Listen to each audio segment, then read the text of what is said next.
Climate change is a wicked problem for business decision making, and it's only going to get worse. There is virtually infinite information relating to climate change. We all pretty much recognize that.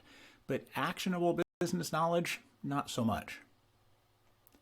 What if we sliced and diced, or could slice and dice, all kinds of business relevant information into actionable knowledge building blocks, and then reassemble those building blocks into all kinds of fit for purpose ways, whether complicated and large ways or small and simpler ways?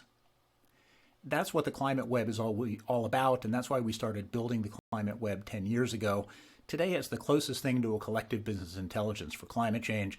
You can see some of the statistics on the right-hand side, and stop the video at any time to dig a little bit deeper into what I'm saying. This is going to be really a flash tour. So the Brain software that we use with the Climate Web is not something we've developed. It's a commercial software. You can visit it at thebrain.com. Here's sort of a typical use, or a perfect use, so to speak, of the Brain software in story form in the financial sector. We don't quite use the Brain in this way, but if you sort of apply these lessons to thinking about managing climate knowledge, you'll get an idea of what we're trying to do with the Climate Web. The Climate Web pulls together all the different climate silos, and this is sort of one way to look at it, but it really does make it possible to cross from silo to silo. So getting into some of the guts of the Climate Web. Here's a particular report, JP Morgan 2020, Risky Business, the Climate and the Macroeconomy, one of thousands of reports in the Climate Web. You can come in, you can read it if you want. You can see that we've extracted key graphics, key ideas in the report there on the left-hand side. Let's say you're interested in one of those. You click on it. That'll actually take you to see that excerpt on your screen, and then you might notice that it's linked to an extracted materials heading, climate sensitivity. So you click on that, and what that pulls up is all the different graphics and ideas relating to climate sensitivity that we've pulled from all kinds of sources. You'll see the same one is there, but here you'll see, well, what about this 2011 probability? You click on that, and that actually takes you to a graphic, or when you hover over it, it takes you to a graphic having to do with different climate sensitivity probability distributions. And you can do this for all kinds of things very quickly because of the way we've pulled it together in the Climate Web.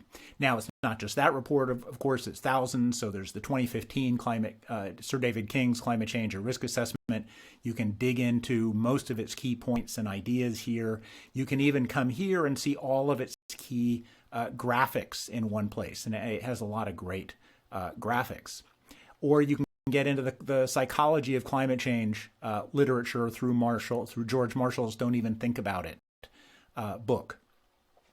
Now, those kinds of sources then organize into topical libraries. So there's climate uncertainties and unknowns. There's business decision making with climate uncertainty, risk disclosure as a business response, business positioning and advocacy on climate change. Again, just a few of the some 500 sources, topical headings in the Climate Web.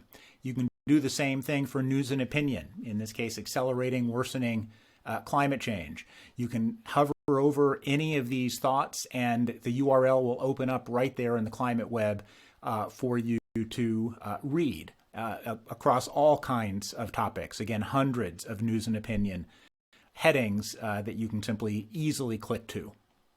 Same for videos. And so we have videos, and then you can click on a video and actually watch it right there in the Climate Web. Last but not least, our networking heading. So here we've pulled together all the different ways that we found people visualizing sea level rise. Again, one of hundreds of sort of networking headings, experts, topics, all kinds of things. The next layer of organization is the index. There are 3,500 index entries. You can see here under carbon pricing all the subsidiary index entries where you can get more detailed, or the higher level index entries where you can get less detailed. And then all of the information is here off to the left. And so underestimated climate risk and all the different ways that might be happening, or wicked problems generally, the whole wicked problem literature and the super wicked problem literature is here.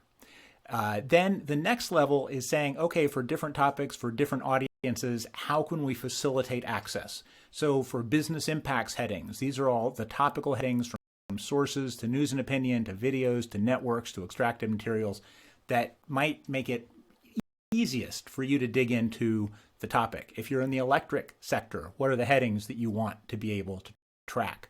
If you're looking into climate solutions, what are the index entries and the headings that you want to be able to use?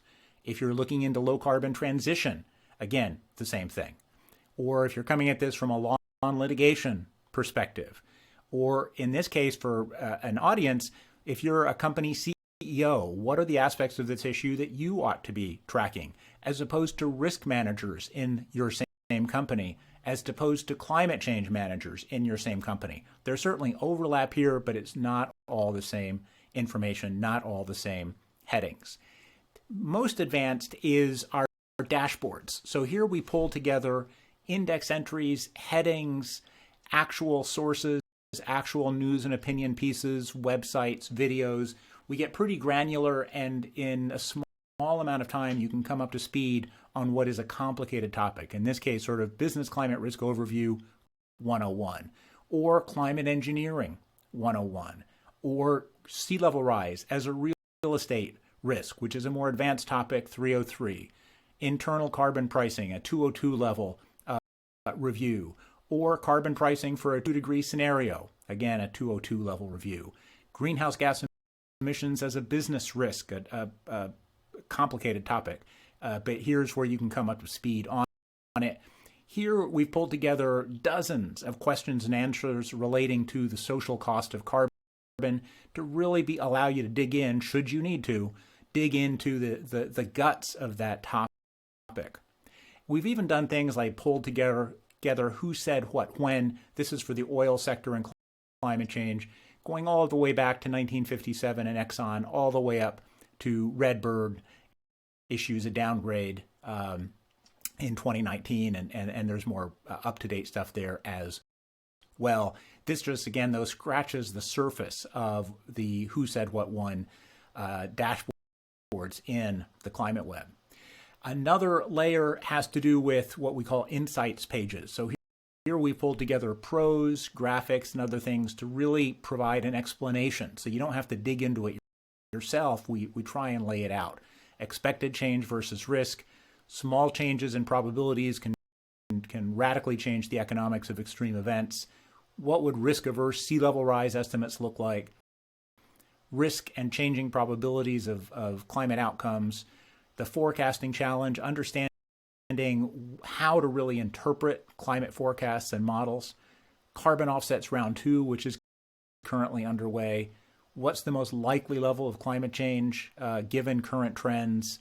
And even how businesses can respond to some of these issues, including through business pre-mortems. Now, another thing that we've done is we've developed a technology to extract information from the Climate Web into a simple static website, in this case, Underestimating Climate Risks. You can take a look at it through the URL that's posted here. So you really can turn the Climate Web into your own digital climate change research department. 20,000 hours plus of knowledge curation. We add more every day. You can download the Climate Web, combine it with internal super users. You can build your own knowledge management system with slices of or even a copy of the entire Climate Web. We can provide optional ongoing support and customization as you might want, starting at just $4.99, a one-time payment, at least for now, pennies per hour of expert knowledge curation. Contact us for more information.